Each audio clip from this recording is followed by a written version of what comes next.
Voilà, orego. En mauvaise part, tendre vers quelqu'un, c'est-à-dire chercher à atteindre, à blesser quelqu'un.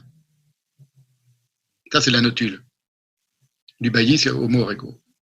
Et même chose pour l'accusatif, ouvrez les guillemets, je vous cite le Bailly à nouveau, le dictionnaire Bailly, atteindre, toucher, point virgule, en mauvaise part, atteindre avec une arme, blesser.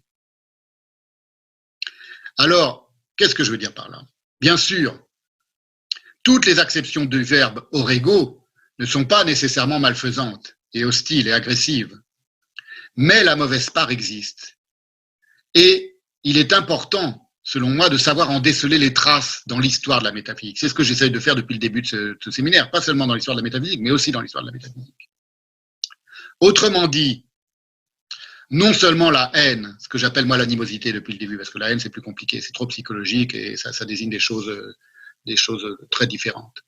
L'animosité, au sens neutre, le plus neutre possible, elle n'a pas surgi ex nihilo, mais c'est en étant à l'écoute des plus antiques paroles, comme je suis en train de le faire avec Platon, avec Aristote, qu'on peut le mieux la voir luire dans l'obscurité. Je parle de luire dans l'obscurité, c'est une allusion à une phrase précise dans l'idiot Dostoïevski. Je vais y venir tout à l'heure. Un savoir, donc, reprenons les choses chez Aristote. Un savoir qui se définit comme désir de vision, appétence optique.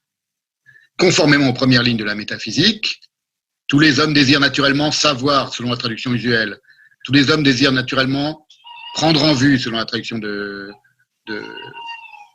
Bernard Sicher. Ne peut pas, un savoir qui se définit comme désir de vision, comme appétence optique, ne peut pas ne pas s'accompagner d'une impulsion panoptique, c'est-à-dire d'une volonté catholique, entre guillemets, de voir ensemble, de tout voir ensemble. Panoptique. Vouloir savoir, c'est d'emblée désirer tout voir. La langue elle-même témoigne de cette propension panoptique de la pensée, au point que la grammaire, en grec, en devient une affaire de regard. Et je vais vous citer maintenant un passage de Heidegger qui en témoigne, que la grammaire est aussi une affaire de regard, la grammaire en grec, dans la pensée grecque. Heidegger l'exprime donc noir sur blanc, c'est le cas de le dire, noir sur blanc, c'est dans Introduction à la métaphysique, et je souligne les phrases que je souligne. La langue aussi, les Grecs la conçoivent comme quelque chose d'étant, écrit Heidegger, donc, dans Introduction à la métaphysique. La langue aussi, les Grecs la conçoivent comme quelque chose d'étant. Ils la pensent donc selon leur compréhension de l'être. Est étant ce qui est stable, das Ständige, ce qui se tient stable. Et, à ce titre, se propose, deux points, l'apparaissant, das Erscheinende en allemand. Est étant ce qui est stable et qui se propose, deux points, l'apparaissant, ce qui est apparaissant. Celui-ci se manifeste surtout à la vue, continue Heidegger, je souligne, celui-ci se manifeste surtout à la vue. Vous me direz, c'est une évidence. Non, c'est pas une évidence.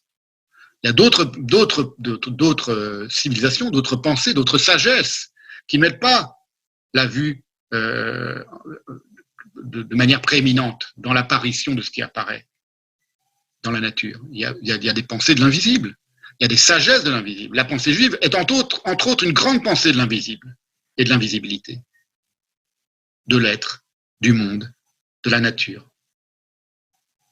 Entre autres choses, du mal. Par exemple, on verra ça dans d'autres séances. Parce qu'en contrepoint, il faudra que je montre comment ça fonctionne dans la pensée juive. Les Grecs, continue Heidegger, je souligne, écoutez bien, considéraient la langue optiquement, en un sens relativement large, à savoir du point de vue de l'écrit. C'est là que le parler vient à stance, c'est-à-dire se tient, s'érige, se tient debout, zum Stehen. Le traducteur a traduit, c'est là que le parler vient à stance. Le traducteur, c'est Gilbert Kahn. La langue, continue Heidegger, la langue est, du verbe être, c'est-à-dire qu'elle se tient debout, sie steht, dans le graphisme du mot, im Schriftbild des Wortes. Le graphisme du mot, c'est moi qui l'ai traduit comme ça, qui l'ai retraduit, parce que très bizarrement, le traducteur Gilbert Kahn traduit Schriftbild des Wortes, littéralement le graphisme du mot, par l'œil du mot. La langue se tient debout dans l'œil du mot, dit-il. ce qui d'une part ne veut rien dire, et d'autre part inverse la direction dans laquelle s'élance l'impulsion optique qu'est en train de décrire Heidegger. Donc celle-là, c'est une grave faute de traduction.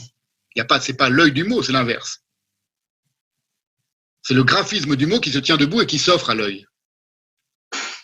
Et continue Heidegger, dans les signes de l'écriture, dans les lettres, grammata, vous voyez le mot que j'ai souligné en violet, là, mais je ne sais plus comment on peut enlever ça, bon, peu importe.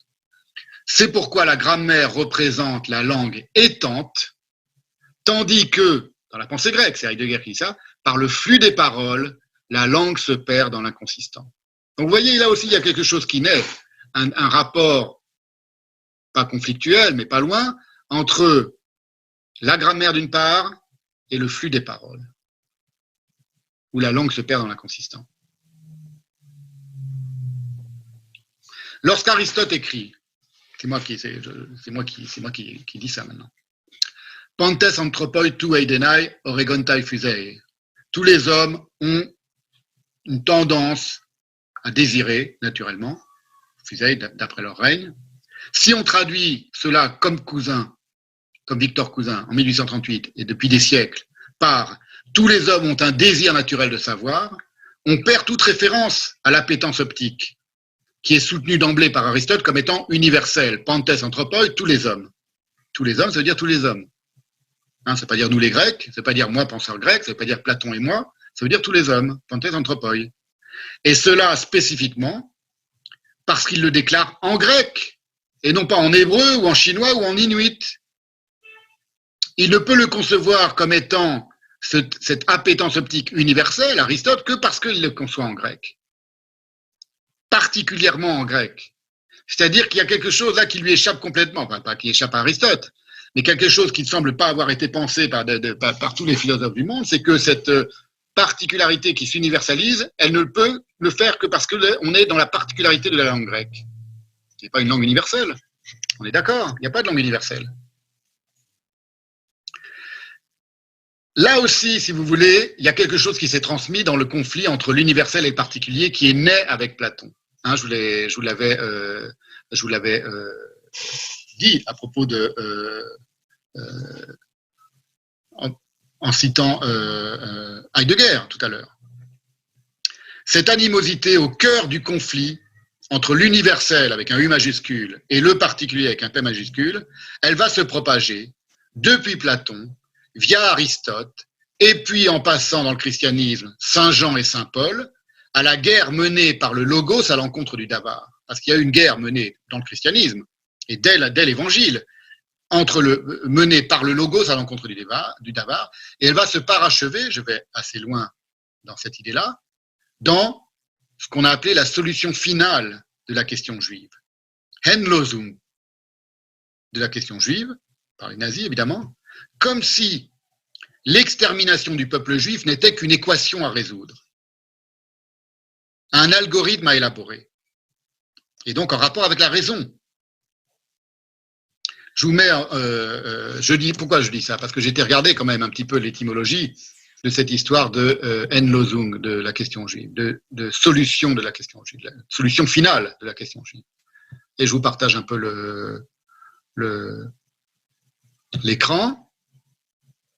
Endlösung, dans Endlösung, il y a N, la fin, et Lösung, qui signifie, vous voyez, le détachement, au premier sens, le détachement, la séparation, le déliement, le démêlement. Évidemment, tout ça n'est pas dans... j'espère que c'est clair, je ne suis pas en train de dire que les nazis naissent avec Aristote, évidemment. Je dis qu'il y a une animosité, une hostilité qui luit dans l'ombre, qui est en mauvaise part sous les phrases dans la langue grecque, mais sous les phrases aussi d'Aristote et de Platon, et que cette animosité, une fois qu'elle va en passer par la civilisation chrétienne, mais pas seulement chrétienne, aussi musulmane, au cours de l'histoire de l'Occident, et des rapports entre l'Orient et l'Occident, l'Orient au sens du Moyen-Orient, elle va se retourner, ce que j'ai dit tout à l'heure, elle va se vriller contre la parole juive. C'est d'une certaine manière la même animosité. Voilà. Et c'est pour ça que maintenant j'en viens à un événement, majeur de cette animosité, à savoir le projet d'extermination des Juifs d'Europe par les nazis, auquel projet a été donné un nom précis, la solution finale de la question juive. Vous voyez que dans le mot solution finale de la question juive, vous avez l'idée de démêlement et de séparation, de détachement. Pourquoi? Selon moi, parce que rappelez-vous, là on revient sur la question du génocide, je l'ai dit la dernière fois ou la fois d'avant, dans un génocide, il y a engorgement. C'est pour ça que je distinguais le génocide du sacrifice. Vous vous souvenez, dans cette non pas la précédente, mais l'antépénultième séance, comme on dit. L'engorgement de la haine, de l'animosité, il ne peut se résoudre que par la Losung, en effet, c'est-à-dire par le fait de démêler d'un coup et de séparer. C'est aussi l'excarnation, disent le Sachs et Villard, c'est-à-dire le fait de détacher la chair des os, de démembrer, la rupture, l'expectoration, le relâchement des membres. Voilà. Et, selon un autre sens, l'adoucissement, la conciliation, mais aussi, et c'est là que ça m'intéresse, la solution, donc on a bien fait de traduire ça aussi par solution, il y a dissolution, mais il y a aussi solution dans le Zung, au sens chimique, mathématique, médical, donc scientifique. Et nucléation, etc. Voilà. Et un peu plus bas, le Zung, un autre sens, en chimie, la dissolution. Voilà. Donc c'est assez comparable au mot à mot français, au français, solution finale, c'était en effet, c'est ça que ça signifie, mais la part scientifique de résolution d'une équation, elle est présente dans le mot. C'est pour ça que j'ai dit que l'extermination du peuple juif, c'était d'une certaine manière qu'une équation à résoudre pour le monde occidental.